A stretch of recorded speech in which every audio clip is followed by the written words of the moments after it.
नंदीश्वर के जन्म, वर प्राप्ति, अभिषेक और विवाह का वर्णन।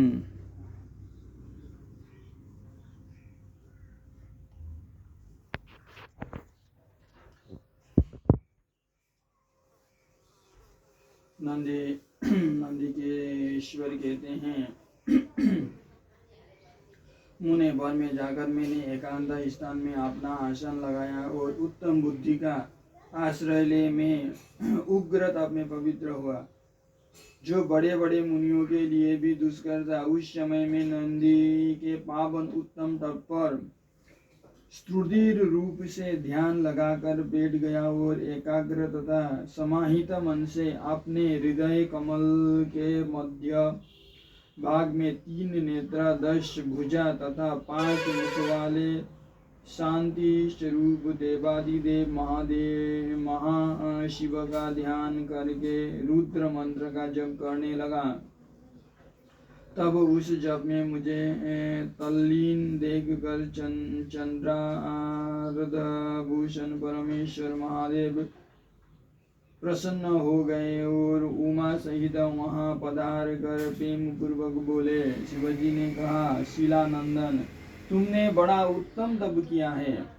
तुम्हारी इस तपस्या से संतुष्ट होकर मैं तुम्हें वर देने के लिए आया हूँ। तुम्हारे मन में जो अभिष्ट हो मांग लो। महादेव जी के यो कहने पर मैं शीर के बल उनके चरणों में लौट गया और फिर बुढ़ापा तथा शोक का विनाश करने वाले परमेश्वर की स्तुति करने लगा था। परम कष्टहारी वृषभध्वज परमेश्वर शंभु ने मुझ परम भक्ति संपन्न नंदी को, जिसके नेत्रों में आंसू छलक आए थे और जो सिर के बल चरणों में पड़ा था, आपने दोनों हाथों से पकड़कर उठा लिया और शरीर पर हाथ फेरने लगे। फिर वे जगदीश्वर गणाध्यक्ष तथा हिमाचल कुमारी पार्वती देवी की ओर दृष्टिपात करके मुझे कृपा दृष्टि से देखते हुए यूं कहने लगे, वत्स नंदी,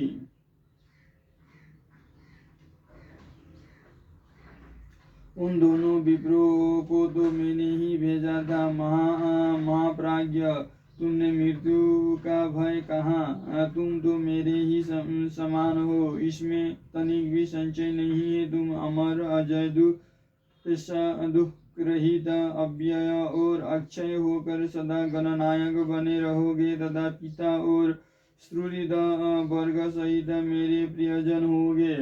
तुम में मेरी ही समान बल होगा।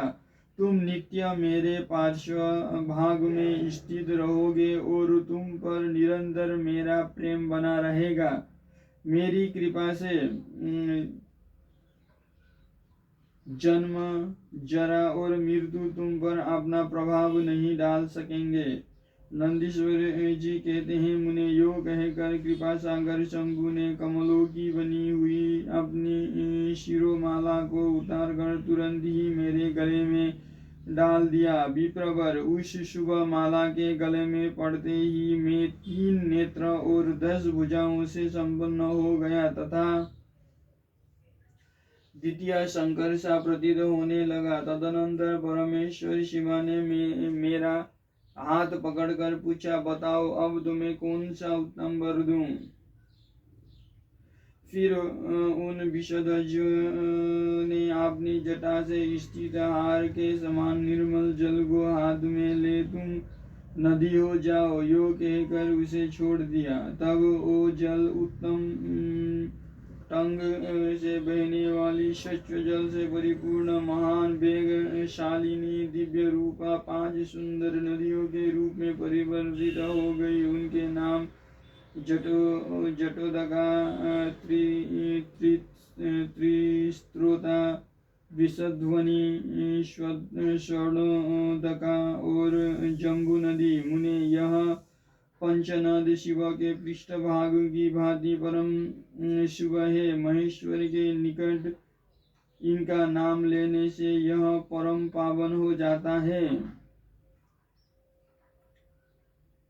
जटोदका त्रिस्त्रोता विषध्वनि स्वर्णोदका और जम्बू नदी। मुने यह पंचनद शिव के पृष्ठभाग की भांति परम शुभ है। महेश्वर के निकट इसका नाम लेने से यह परम पावन हो जाता है। जो मनुष्य पंचनद पर जाकर स्नान और जप करके परमेश्वर शिव का पूजन करता है वो शिव सायुज्य को प्राप्त होता है, इसमें संशय नहीं है। तत्पश्चात शंभु ने उमा से कहा, अव्यय में नंदी का अभिषेक करके इसे गणदक्ष बनाना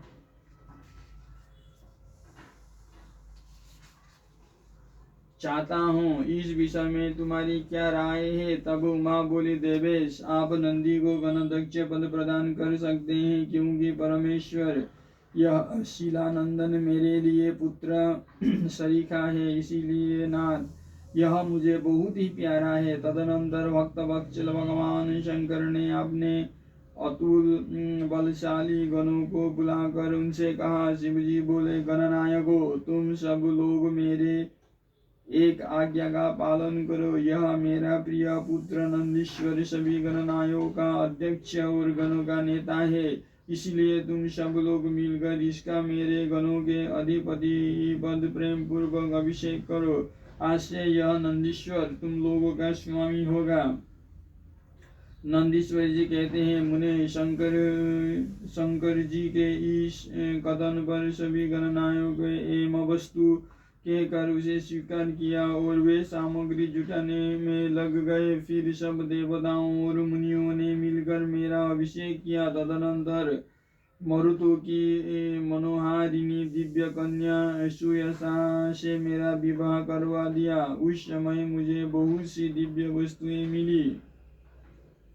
महामुने इस प्रकार विवाह करके मैंने अपनी उस पत्नी के साथ शंभु शिवा ब्रह्मा और श्री हरि के चरणों में प्रणाम किया। तब त्रिलोकेश्वर भक्तवत्सल भगवान शिव पत्नी सहित मुझसे परम प्रेम पूर्वक बोले। ईश्वर ने कहा, सतपुत्र यह तुम्हारी प्रिया सुयसा और तुम मेरे बात सुनो। तुम मुझे परम प्रिय हो, अतः मैं स्नेह पूर्वक तुम्हें मनोवांछित वर प्रदान करूंगा। गणेश्वर नंदीश देवी पार्वती सहित मैं तुम पर सदा संतुष्ट हूँ, इसीलिए बच्च तुम मेरा उत्तम वचन श्रवण करो। तुम मेरे अटूट प्रेमी विशिष्ट परम ऐश्वर्य संपन्न महायोगी महान धनुर्धारी अजय सब को जीतने वाले महाबली और सदा पूज्य होगे। जहाँ मैं रहूँगा वहाँ तुम्हारी स्थिति होगी और जहाँ तुम रहोगे वहाँ मैं उपस्थित रहूँगा। यही दशा तुम्हारे पिता और पितामह की भी होगी।